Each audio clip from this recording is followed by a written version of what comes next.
The Enbridge oil spill 2 years ago has led to new, tougher standards for those underground pipes. Today, one of the congressmen who authored new legislation designed to prevent those catastrophes talked about the new rules and a new pipeline to replace the one that caused the problem. Political reporter Rick Albin was in Cass County today. He joins us in studio with more. Rick? Susan, it'll cost more than $1 billion to replace what Enbridge calls their 6B pipeline. The hope is to make it safer, yes, but there's more to it than that.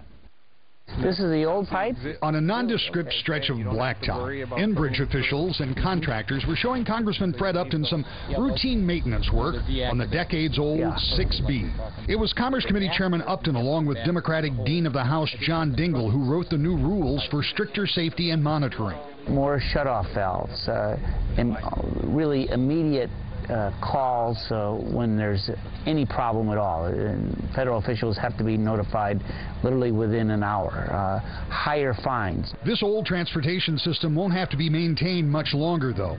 Enbridge, the company that operates the pipeline, will be replacing it, some sections as soon as next year.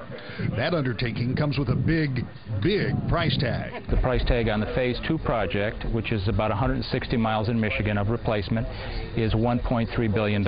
It's called fusion bonded epoxy. And all of that cash outlay isn't about safety. After all, when a company spends those kind of bucks, there has to be a return. So the indication is that there's growing demand for that oil and therefore growing demand for transportation capacity. Part of that return could result in a more stable fuel supply for the upper Midwest, according to Upton. With the expansion and rebuilding of this pipeline connecting to the 3 refineries here, we should protect us from some of those price spikes in the future. In addition, the state stands to collect millions of dollars in taxes as a result of the new bill.